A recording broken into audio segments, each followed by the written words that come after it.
I met our next speaker, Arthur Simmons, for the first time in this room. From this podium, he was sitting right where Sue Thompson's sitting. Yes, sir. My classmate from Shenandoah High School in 1976. I got to plug in for the bicentennial class. He was here for the press conference in November 2015 to gauge public interest in making Fort Ontario National Park. So, and I'd never been before, and that's when I met him was that night. Came all the way from Rome, New York, to support Fort Ontario. And our relationship between the Rome Historical Society and Friends of Fort Stanwix has grown since then.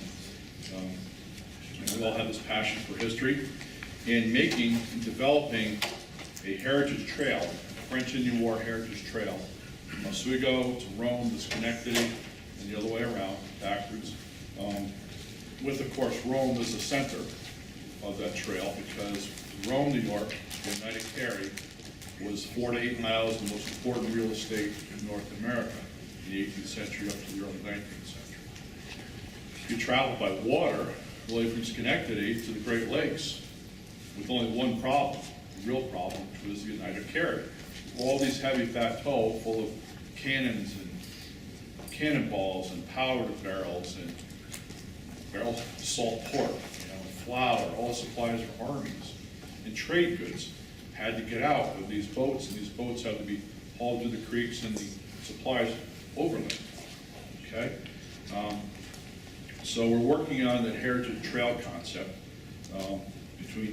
along Oswego with, the Mohawk Oneida Lake, Oswego River route. So when we met with the National Park Service last year, the year before, going over the reconnaissance survey that was going to be done, they expressed a great interest in the French Indian War and these trails because Park Service only has a couple French Indian War sites. Fort Stanwix, where Kelly works, is more interpreted more Revolutionary War. We have Fort Necessity, okay, where Washington started the French and Indian War. Had to get that in. And, so they're very interested in Fort Ontario, the French and Indian War site. It's a whole history, not just its World War II history. Okay? And the Revolutionary War and the War of 1812, because they don't have that many of those as well. Okay? So I've been very pleased to be working with Arthur and Rich Wang and George Bright on this trail system. And today, Arthur is going to be speaking on those 4 to 8 miles in his talk. And you'll all be able to learn the real importance of that of those 4 to 8 miles in the Oneida Carry. All right? In history, the Oneida Carry and Fort Ontario were linked. And in the future, we're hoping that they'll be linked again.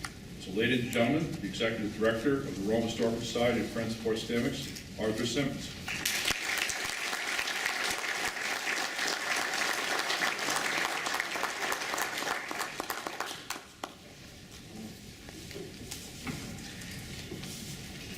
Good afternoon, everyone. So, I was talking with Fort Stanwix National Monument the other day, the first Kelly Rowland was here, and we were talking about how this is perhaps really the first time, probably since the French Indian War, that this has occurred, where someone from the Carry has been here in Oswego and to talk about this stuff.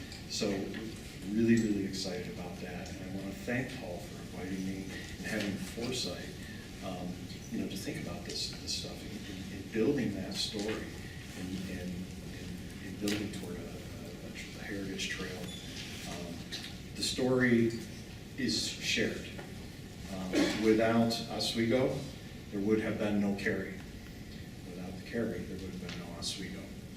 So I'm going to jump right into this. We got a lot of ground to cover. 48 miles. A little bit more than that. So, I'm going to try to frame this in a way because, you can't just talk about the Carry. You have to kind of set everything up.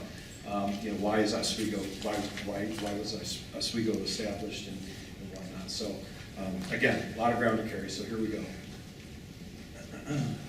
So the competition for resources and the desire to influence the Native Americans in order to gain access to the land and those resources resulted in conflict breaking out along the borderlands separating the two European powers. And of course, we know France and Britain.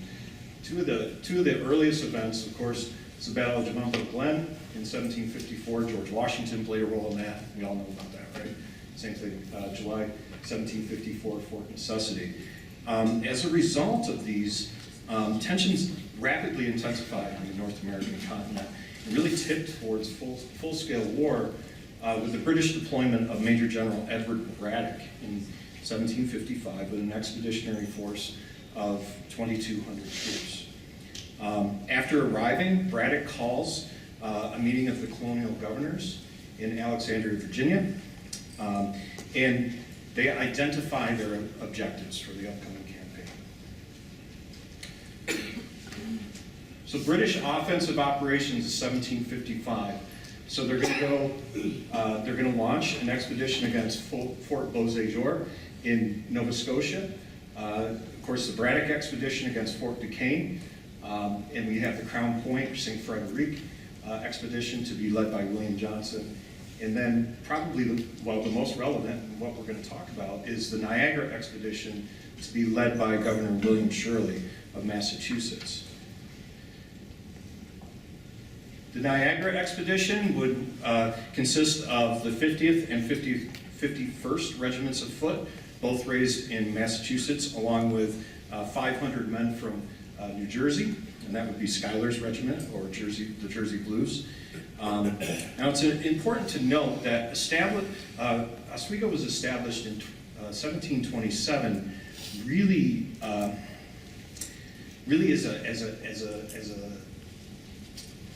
as a counter to the French establishment of Fort Niagara in 1726.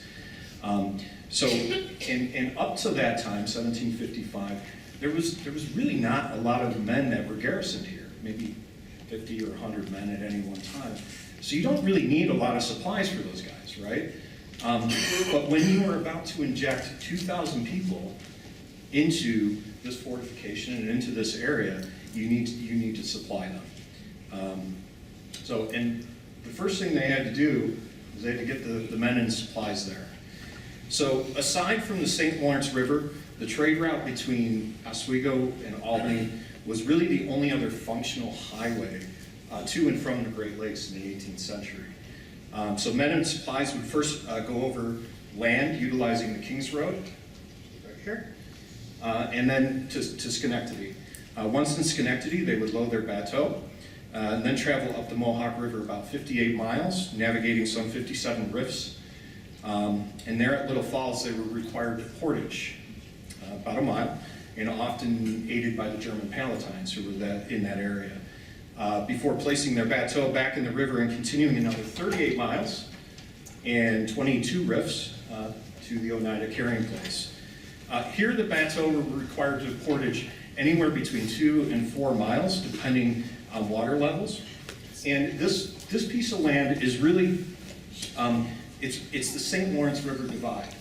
So what you have here is all the water here is flowing to the east, and all the water on the other side of the Carry is flowing to the west, and then out to St. Lawrence. So that's what makes this area so important, is this a small strip of land. Once they crossed the Carry, they would get into Wood Creek. They would head out Wood Creek to Oneida Lake, okay? Then they would head out to the Oswego River. They'd have to portage again one more time at the Onondaga Falls or the Oswego Falls, and then get to Oswego. In 1755, this took about 22 days. So the bateau, right? 20 to 30 feet in length. This was really the 18th century pickup truck. That's right. And we all know about the bateau, okay? But probably one of the most important things to consider is how much it drew, how much they drew. So less than 15 inches. That was really, really important because Wood Creek was so shallow. And also the Mohawk River, they had to navigate these rifts.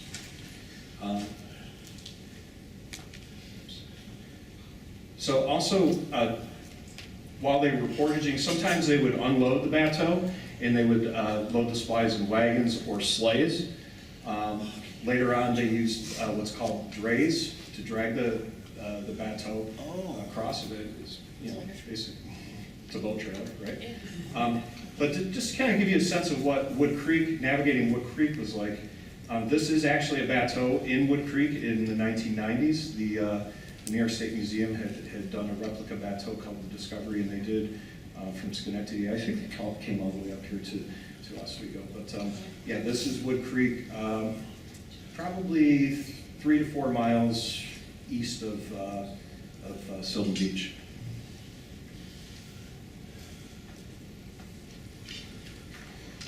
So in the spring of 1755, with the anticipated launch of the Niagara expedition, William Alexander, who was William Shirley's secretary, informs him that a number of people are at work in Wood Creek and on the carrying place to mend the passage there, most needful to Oswego. Others are employed in making passages in the shallow rifts in the Mohawk River. So what they're going to do is they're going to build these storehouses on the eastern part of the carry. This is the Mohawk River. And the western part of the carry, this is Wood Creek. Okay. But they need to get the permission from the Oneida Indians. So shortly after construction began, it was halted for about 2 months until William Johnson was able to meet with the Indians, and on July 4, 1755, they consented. However, as fate would have it, the British plans of 1755 would fall dramatically short. So while there was initial success in Nova Scotia, everything else came undone when the French killed Major General Braddock and decimated his expedition and captured the British plans of operations at the Battle of the Monongahela. So now the French know what's up. With that defeat, Governor William Shirley would become Commander-in-Chief in North America while he was en route with his expedition to Oswego. Shirley would end up struggling to secure the supplies and bateau he needed to get his force here. And it really wasn't until August of 1755 that he finally arrived. And by October, after holding 2 councils of war, it was determined that it was too late in the season for safe navigation of Lake Ontario. And you all know what that's all about, right? Can you imagine sending bateau and whaleboat down the shore toward Niagara and that late in the season? Yeah. General Wilkinson in 1813, but no. Oh yeah. So, Fort Williams. so upon the decision to abort the expedition, William Shirley is returning on his return journey to Boston, again seeking permission from the Oneida Indians, directs Captain William Williams to fortify these storehouses. So they're gonna add an additional storehouse. There's one on each end of the carry. They're gonna now make it 2 on each side. They're gonna build some barracks in there with some chimneys and enclose them with pickets that were 9 feet high. So having left 2,000 men in Oswego in winter quarters, in the hopes that they could attack Niagara the following season, those men end up being cut off from supplies once winter sets in. And again, I don't have to explain it to any of you what winter's like up here. Of those 2,000 plus men, about 1/3 of them ended up dying because you couldn't get the supplies out here. So the French knowing this, and the French having the battle plans, Governor Vaudreuil tasked Lieutenant Gaspard de Leary with attacking a British supply depot at the Oneida Carry carrying place, believing that it would decimate the already starving garrison there. So Deliri sets out from La Presentation, or modern-day Ogdensburg, with 362 men, and it's about a 2-week journey. So on the 24th of March 1756, he arrives to the hills just north of the Carry. And that would be about what he saw. So again, this is the portage. It's anywhere between 2 to 4 miles. And again, the water is flowing east on this side, the water is flowing west on this side. So 2 days later, he makes his way down into the valley, and he camps about a mile north of the Carry Road. And he has a mixed force. He's got quite a few natives with him, and of course some Marines and Canadians. And the following day, at 4:30 a.m., he sends out scouts. He sends a scout to the west, he sends a scout to the east. 9:15 a.m., those scouts return with 2 prisoners from Fort Bull. He gains critical intelligence. So he learns that Fort Bull, there's 70 men garrisoned there, 12 men, bateaumen, camped outside, and 15 bateaux loaded with supplies ready to leave for Oswego. On the east side of the Carry, Fort Williams, 150 men, 4 cannon, 100 men camped outside. You've got William Johnson about a day's march away, and a convoy is actually departing to come across the Carry with supplies. Well, after a 2-day march across the Tug Hill Plateau, or 2-week march across the Tug Hill Plateau, these guys were probably pretty hungry, right? Yes. So they decide that they're going to ambush this supply convoy. And that's what they do, 10 a.m. The only thing is that a guy gets away, and he's headed back toward Fort Williams. So Deliri has to make a decision, okay? He has to make a decision. And which fort would you attack? One without the cannon, right? So most of his natives that were that had come down with him, they did not want to attack the British. They did not want. They were not into it. So Deliri decides that he's going to leave those guys on his flank, and then the remaining portion of his force is going to move toward Fort Bull. Now there were natives that followed him, and it's believed that they got into some rum. So this will come out here in a moment, because they head toward Fort Bull, and they get to about 200 yards, and those Indians were pretty excited. And what do they do when they're about to attack? Yep. Louder? Anyone? Yeah. That's right. The war whoop. So it's on at that point, and the gate is open on the fort, and those bateaumen, they start running. They're running. The guys can get into the fort. You know, the guys that can get into the fort, they slam the door shut, and it's on.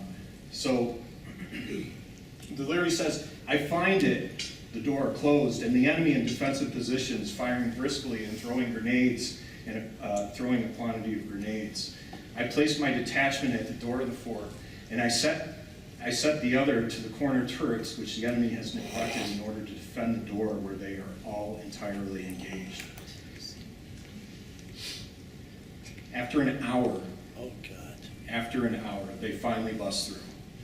You know, they're hacking at that door, you know. And I entered the fort with my detachment. I cannot restrain the soldiers and the Canadians. They kill everything that gets in their way.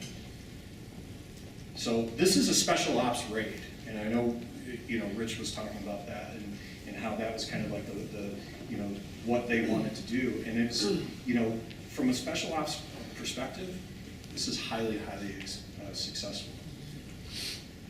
Because Deliri, I am the master of the magazine. I have the kegs of powder dug up and thrown into the water. I have thrown into the river the bombs, grenades, bullets, and all the provisions I find. But fire catches a house, and I hurriedly cause my detachment to leave the force. I draw away, fearing the effort of the powder. I am only 4 armpits away when it blows up in 3 separate blasts, 1 second apart. They're also Now, they say that they could hear this in Oswego. Okay, the shock is the shock is terrible, and the force so great that almost all the detachment is shaken and overturned by it. So that's what 2,204 pounds of gunpowder looks like when it explodes. So it was roughly 6,000 pounds. So figure 3 of these, right? And what's this? Maybe 10 feet high, maybe 12 feet high. So massive. Massive. It blows out the whole east side of the fortification.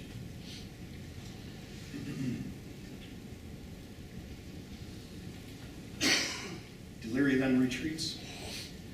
Okay, he meets up with his native allies who have actually repulsed a sortie that was led out of Fort Williams, and he basically heads back north. And this is really important because often the Battle of Fort Bull is referred to as a massacre, and that there was no mercy. I personally believe that it was because of that explosion that it was really so devastating. But Delirium writes in his after-action report, the commander of the fort was named Bull, from which this depot had taken its name. He was a lieutenant in the regiment of Shirley and defended himself with all the courage and bravery I have always remarked in English officers. I gave him 2 chances to say if he wanted to surrender. I made him an honorable offer, but he only strove all the more ardently to defend himself and was killed only when the gate of the fort fell, still trying to defend the entrance. So this is a young officer, and he's in command of this fort, and he put up a fight. I had his body put to one side in order to have it buried, but when the fort blew up, it also blew to pieces and was scattered like the rest.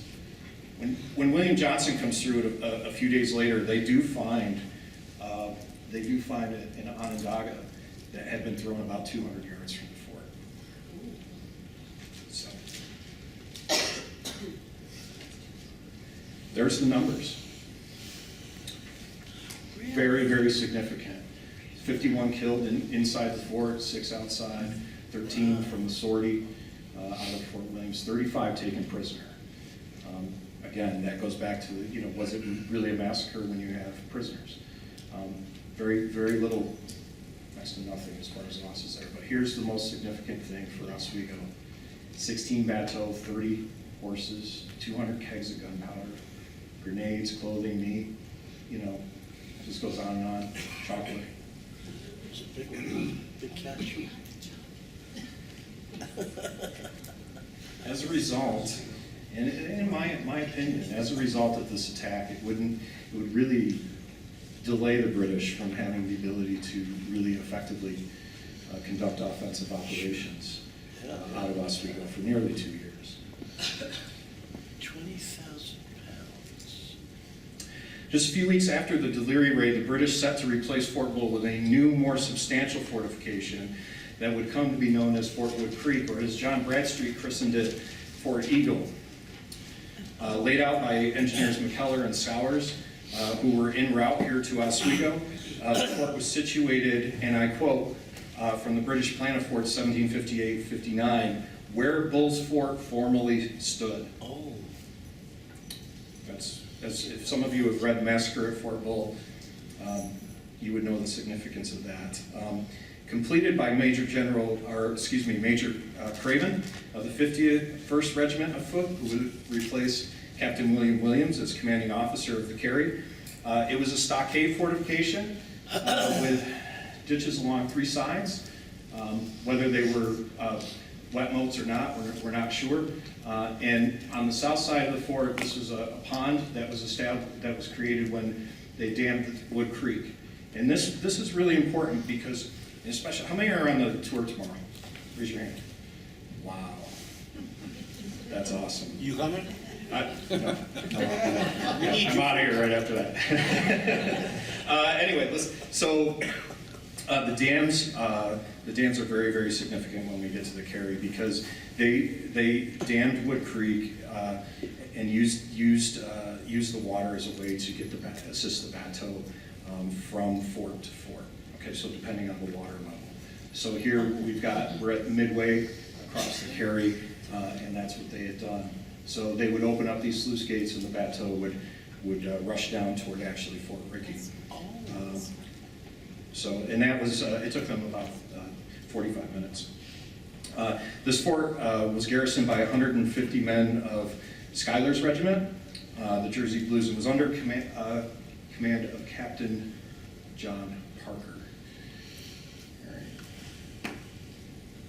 Another fortification that was constructed midway across the Carry was also a stockade fortification with a ditch around it. Fort Newport was located 1 mile west of Fort Williams. It was on the upper portion of Wood Creek. And again, you have the dam. But in this time, they actually they built a wharf just south of the fort.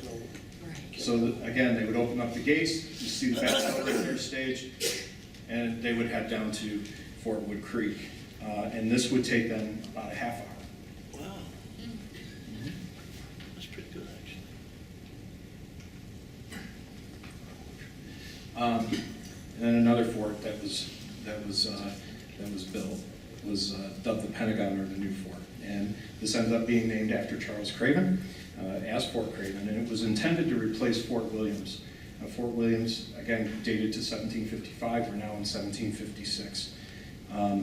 It was constructed of logs laid horizontally and tied with cross beams 9 feet wide, and then filled with dirt that was dug out of the moat.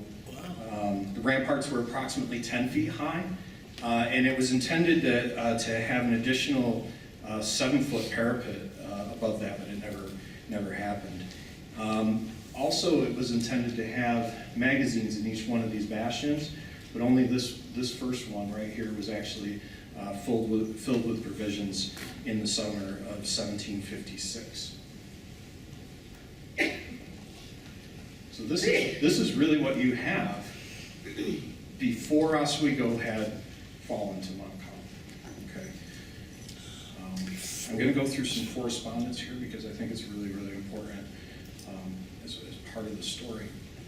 So with the completion of these fortifications, word came to Captain John Parker at Fort Wood Creek, Fort Eagle, that it had fallen, that Oswego had fallen. So he sends word to Major Charles Craven over here at Fort Craven, who immediately mounts cannon on these 3 bastions of his fort. And those cannon were actually intended for the vessels that were here in Oswego, but with Oswego gone, better use them for some protection, right? Yeah. Craven then sends word to General Daniel Webb, who was en route to reinforce Oswego because they had been getting intelligence that Oswego might fall.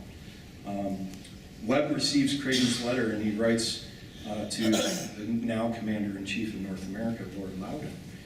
He writes, I ordered the 44th Regiment and 116 of the independent companies to get ready to march as soon as possible, and I shall make the utmost expedition in getting to the great carrying place. As soon as I come there, I shall set out making an entrenched camp of as much extent as the nature of the ground will admit. So that's right here. This becomes Webb's encampment. And I shall wait with impatience for your lordship's further directions. Now, can you imagine saying that to your commanding officer? You're going to be impatient. I want to know now, right? Loudon writes back to Webb. And this is really important because Webb is often criticized about his decisions on the carrying place, but this is really important. I think your situation a dangerous one, and yet it absolutely necessary for us to keep possession of as much of the country as we possibly can. If by your intelligence you find that the enemy are coming against you with a force you are no way able to resist, in that case it will be necessary to harass the enemy in their approach, and if you are forced to retreat, you will destroy all the forts you leave behind. Okay? That's what he does. So all of that work in the the summer of 1756 with word of Oswego falling. Webb destroys all the carrying forts on the carrying place, and he retreats to German Flats. And it would not be another 2 years until the British returned to the carrying place. So that's kind of like part one. I'm not going to get into 1757. There were some raids that the French had that came down into the valley. So I'll just jump right to 1758. All right, so you have 1758 with the British desperately needing to reestablish themselves on Lake Ontario. Again, remember, Oswego's fallen. They have nothing west of Herkimer, essentially. All right. General James Abercrombie ordered General John Stanwix to the carrying place to build a substantial fortification there. And while doing this, Stanwix was also ordered to send a secret expedition against Fort Frontenac. Does anyone know where that is? It's due north. All right, and that's to be led by John Bradstreet, who was really a master of amphibious operations at that time. And he was not only familiar with the terrain, but he was in command of the bateau service. So should this expedition be successful, it would disrupt the French supply line to Niagara and the posts, and the French posts further west. So it's really Fort Bow in reverse, right? So, and it was successful. So after arriving at the carrying place at the beginning of August, Stanwix first orders the ground cleared of all the brush that had accumulated over those 2 years, since it had been abandoned. And then needing to protect himself, he orders defensive earthworks constructed around his camp, and the charred remains of Fort Craven and Fort Williams to be repicketed, thus establishing a defensive position. Shortly thereafter, he sends out a ranging company to escort his engineer to survey the remains of Webb's encampment, Webb's entrenchments, which was located about a quarter mile northwest. Also, by August 11th, Stanwix had split his force, sending 3,000 plus with Bradstreet to Frontenac, and the remaining 2,000 to construct Fort Stanwix. And construct the fort they did. Very, very significant. So you have 1,450 feet perimeter, right? The walls are 17 foot high, 18 foot thick, with a dry moat 40 feet wide, 14 feet deep. And it was intended to garrison 200 men in the winter, 400 in the summer. Let's talk a little bit of, just some of the features here. So the southeast bastion, it was where the magazine was, capacity 2,000 barrels. Off that bastion, was the necessary house. And I put this in there because I don't know if that was, there was never an incident reported, but I don't know if that was a good idea, putting that in proximity to the magazine. But is that why you guys didn't reconstruct it? No, but there are some very flowery Scottish stuff about men not using it. Oh, Yes. Very Yes, flowery. perhaps another time. Yes. Yes. So you have barracks under the north, east, and west ramparts, and what I thought to be very interesting as I was kind of studying this was that even though construction began in 1758, it wasn't until 1759 that you start to see embrasures placed on the bastions. And of course, this, so these right here, and what they were using was the barrels that their provisions had come in and placing them on walls. So, yeah, it was a work in progress. So the fort was essentially completed in 1762. So while work was happening in 1759, other improvements, very important improvements, were happening to the carry and along the whole route up to Oswego. So you have the Royal Blockhouse, which is on the south shore of Wood Creek, where it ran into Oneida Lake. And the Royal Blockhouse was designed by Colonel Montresor and used to support the Niagara expedition in 1759. It's believed to be nearly identical to the Royal Blockhouse at Fort Edward. It's posted for 150 men. It had entrenchments around it. There were flankers on each side, and it had swivels as well. There's an awesome model over there. Fort Brewerton has an awesome model set up over there, so if y'all haven't checked it out, do. Another fortification that they built 1759, again to support the Niagara expedition, would come to be known as Fort Rickey. And this post was originally proposed by John Bradstreet to protect where Canada Creek and Wood Creek come together. And this area was almost always referred to in the contemporary correspondence as a place where they would camp. And so to put a fort there, it really made sense, as there was almost always water to get the bateau down Wood Creek, although they did put a dam there to assist. So this was built in June of 1759. It was burned by October. Some would say by angry bateaumen who had not been paid. But it was replaced by a smaller post capable of holding 20 men.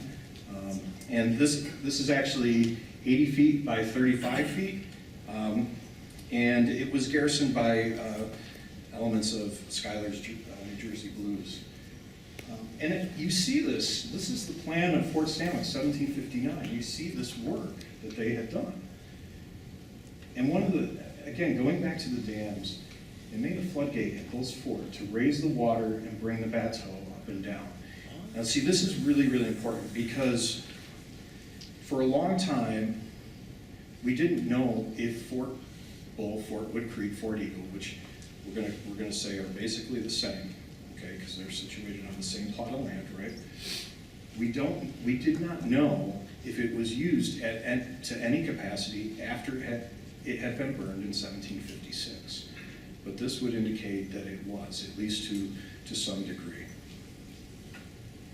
So with that, in the establishment of Fort Brewerton and Fort Bradstreet, and the British returning to Oswego in 1759, you have the capture of Fort Niagara, the fall of Quebec, and the fall of Montreal.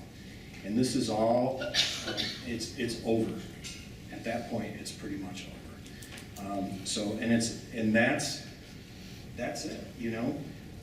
All of these fortifications were to support offensive operations on Lake Ontario, and it was successful. So that's my speech.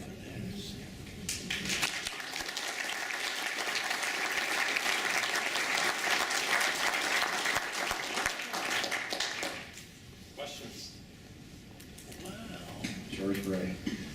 I just, Take it easy on me. what was that? Take it easy on me, my friend. Oh, I will. I just wanted to add something for you, Art. Sure. Actually, when you look at Bradstreet's account, going to Fort Project, he actually states that now Fort Eagle, the second Creek Fort, it says it was surrounded by a wide ditch communicating with the church. And then he said, further out, he said, a very strong dam was made, by which means the ditch surrounding the fort kept full of water. So I think Fort Wood Creek, the second one, he didn't have one hole. 1758. But I'm not so sure about the original. Of course, that and try to Yes. he doesn't mention, I don't think Larry mentions anything about Yeah, and Fort Wood Creek or Fort Bull, you know, even though it was called Fort Wood Creek, everybody called it Fort Bull because of the attack. It was used, actually, it played a role in the Frontenac expedition, and it also had a role much later in the American Revolution, when St. Ledger comes down and lays siege to Fort Stanwix. So they were using it as a defensive position. But yeah, we're not really sure if it was always a wet mow or if it was just a dry ditch very early on. It's hard to tell. So we should wear boots tomorrow. Okay. Yes, absolutely, absolutely. And we're gonna hit all these sites. We're gonna hit all these sites tomorrow. And again, this is super, super exciting. I did a professional development staff ride with the Air Force a couple of years ago, and we did, we went to all these sites and we looked at these and compared what had occurred to modern warfare and attacking networks and whatnot, lines of communication, and it's no different today. As a matter of fact, the person I worked with on that is currently in Afghanistan, utilizing some of that experience. So. Yes. I was just confused on one thing. When Fort Stanwix was constructed, if I understood correctly, the French were in control. They were trying to reestablish a foothold west. How were they able to build this? The French didn't know, were they harassed? Or it was because Webb had destroyed the forts that the French just weren't there to do anything about it? The French never stayed in Oswego. After they took Oswego in '56, they didn't stay. And I've often questioned that decision, but so they were not there. And it was still Oneida territory, and the Oneidas were still friendly with the British. So it would make sense that to come back in and refortify it as again a place to launch, push their effort on Lake Ontario. Water level, Yes. you've been messing around with dams and whatever. What was the water level like when they were using these backhoes? So, I mean, how deep? Arthur, what's your repeat the question? yeah, so she was wondering about water levels. So I'll just talk about Wood Creek itself. Okay, so when the water was high, they could get in at Fort Newport. And right here, so this is only about a mile from the Mohawk River. Okay, if the water was kind of, semi-high, they would get in at Fort Wood Creek. If the water was really low, they would have to portage all the way to Fort Rickey. So that's why we say anywhere 2 to 4, really 2 to 4 miles, depending on the water level. But I think once they had these dams in place, that became less of an issue. Yes, Rick? If I could jump in on that question. Sure. One of the things you have to remember is that this is before the days of large-scale clearing of the landscape. So many of these streams had not been silted in to the extent that they are now. Mm-hmm. So they may have actually been a little deeper back then than they are today even. But of course, we have no way of knowing because now everything's been, all the horses have been. Well, I know much later, after the American Revolution, someone is headed in a boat down Wood Creek from Fort Newport, and he only gets about a quarter mile and he's stuck, and they have to drag the bateau. So again, I think they did quite a bit of work on clearing some of these, clearing some of this out. One of the things that they did just after Oswego had fallen is they had thrown wood into the creek. So then they had to come back, clear that out. So yeah, it was a constant struggle. Wood Creek was is very toxic. So it was not good to be wading in it. Yes. Talk a little bit, or say something about the overland route that paralleled Wood Creek. Mm-hmm. Where is it really kind of going? Where does it cut across? Things of that. It's So the alluded to, but it never really know where it actually runs. we don't know where the land route was beyond Fort Rickey. There are a couple maps that show trails, okay, but and actually Rich and I were talking about this earlier. There was talk about a cattle drive at one point. Where did that go? What I can say is that with the 50th Regiment coming, marching from Boston along the river, the Mohawk River, the supplies were in the bateau. Those guys were walking. They were walking all the way up, from my understanding, all the way up to Oswego. So, But I can't, as far as that, where that, I could tell you approximately where the Carry Road was, but going, again, beyond Fort Rickey or even the Royal Blockhouse, I can't answer that. Yes? They dammed the creeks to increase the head of water behind it, increase the volume when they release it. Was there some sort of flash lock or sluice? They refer to it as a sluice. As a sluice. Wayne back. DeLorean says that after they blew up the fort, they took all the supplies that they could, dumped it into the muck in front. Has any of that ever been located or recovered? So actually, I'm glad you brought that up. So the Fort Wood Creek Fort Bull property is owned by the Rome Historical Society. It's maintained by the Fort Bull Research Group. And over the past few years, we have been really working on cleaning up the site and also awareness of the site and the other Carry forts. With that, there has recently been awarded an American Battlefield Protection Program grant to do an archaeological survey of Fort Wood Creek and of the Fort Bull battlefield. And that's actually going to start probably within a couple of weeks with some aerial reconnaissance utilizing drones. We've heard some things over the years that there are sunken bateaux there in the pond, that there's a cannon there in the pond, but nobody really knows. Well, except that the site is pristine from an archaeological perspective. Yes. You're talking about them carrying the stuff that's in the bateau.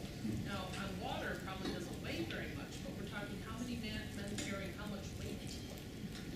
So if the bateau could carry 1,500 pounds and it drew 15 inches of water, right? So that's 1 inch per 100, right? So the bateau themselves, they could have as many as 20 men in them. So they would stagger it. They're carrying the bateau too, right?